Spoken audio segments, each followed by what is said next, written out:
Mrs. Yang, before I met you, I was so broken actually. When I met you, I felt that you are so easygoing, but I never thought that I would fall in love you easily. I became selfless and more mature when I went down to Manila. I have many plans of partying, you know that. But God really moves something into me, and He gave you. Cedric, I will not hinder you, but will inspire you and encourage you as the head of our household.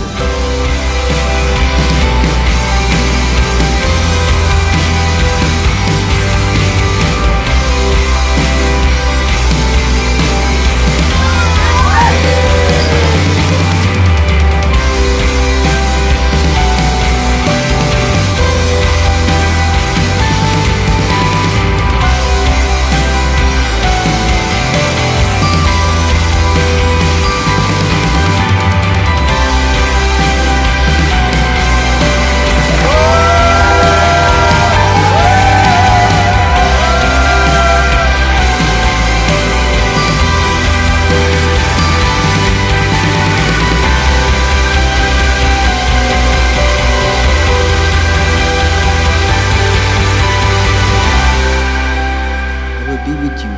With your career, let's move forward. Let's create a dynasty together. Let's build an empire together with God. I love you, and alam mo na. Leaving the ground, heart in my mouth. You're making all things new, forsaking the old, letting it go. You're making all things new. Your love is where you'll find me deep into your heart. I'm falling. I will love you forever. Yung mga travels natin, I will still do the bags, the itineraries. Okay lang. Basta bigyan mo ako ng good massage. Yeah. So, di ba? Reach out to me, follow your lead.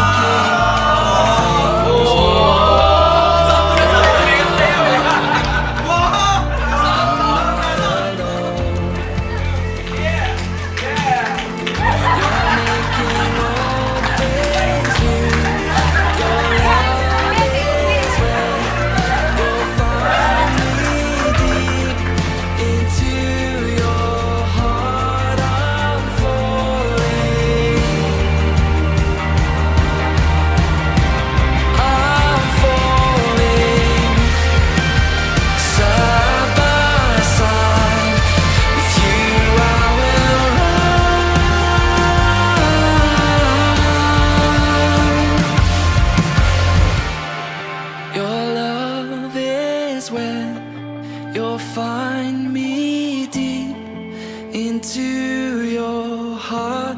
I'm falling. Your love is where you'll find me deep into your heart. I'm falling.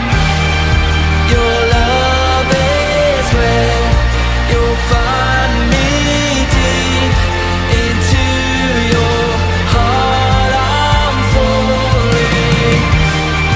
Your love is where you'll find me deep into your heart. I'm falling. Side by side with you, I will run.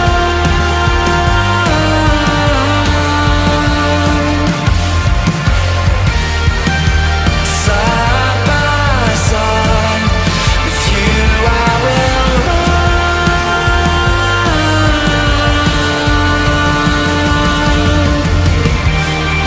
Your love is where you'll find me deep into your heart. I'm falling. I'm falling. Cedric, I vow to keep updating our vows as we go because one set of vows can cover a lifetime of growing and changing with you, raising children with you, and falling more and more in love with you every day, which is what I vow to do for the rest of my life.